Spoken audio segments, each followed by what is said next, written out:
So, when you're facilitating, how do you know something's gone particularly well? Or maybe going particularly well is just an absence of something going particularly badly. What do you think, Sven?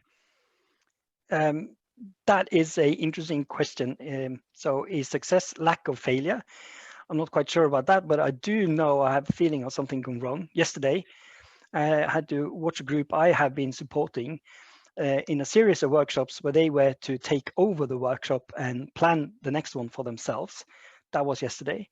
And it did not go well at all. For instance, they didn't have a clear plan for what they wanted to achieve with the workshop. They didn't have the templates they needed for the work they were starting. So I just had to sit and watch, and it was an awful feeling. I think we can probably all imagine how that felt. What happened next? I mean, was there any outputs from the workshop at all? Were people really angry, or? I think that the participants felt that this was maybe not the most valuable time they had spent. But today we had a meeting with the organizers of the group, and it was interesting because they actually asked the right question themselves. So what happened? What did we do wrong? And they had a great reflection on that. So there was a learning experience for them. So that was the upside. But I guess the cost for that learning is those participants in those groups who maybe are a little bit, what's going on there? So there maybe is some more work to be done with those guys. Yeah, well, so I suppose one of my favorite things where I completely bugged it up, I was invited to give a seminar to a group of chairs, the Council of Chairs of University Court. So in the UK, there's the university principals and vice chancellors.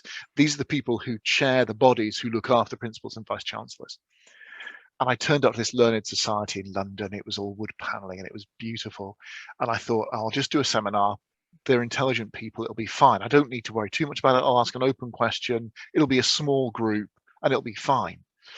So I turned up, and then I went into this room and there were like 50 chairs around this table. And I was like, I thought it was a seminar with 12 people. And they were like, well, it was very popular. Everyone wanted to come. And I was like, oh, okay, that's fine. I'm not sure what I've prepared will work with that then, but I can't. So I just started.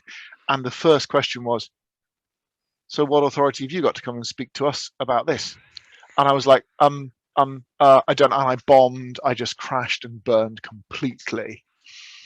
But in a way it was liberating, because having embarrassed myself in front of the most senior group of people in my sector, in my country, I can't mess up that badly ever again, Sven. I am now liberated, having failed absolutely miserably. So let me tell you a little bit more about that trip to London. Actually, social context is in here to play. That week, my mother-in-law was in the hospice. I should have asked someone else to come and do it for me. I hadn't asked the right questions about who would be there and understood the expectations of the people attending. And if I'd got that, then I'm pretty sure I would have been able to deliver a much better thing if I went there, or even support somebody else too. You know, realizing that there's a time when I need not to do this is, I think, really important learning for me in that context. So that's bang smack in the middle of social context, revolving around the facilitator. Yep. So what's your closing thoughts, Fanari?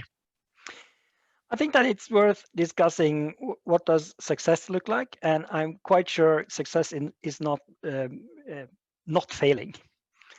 So I think there's a few more thoughts to have on that for a future episode. Yeah, I think so.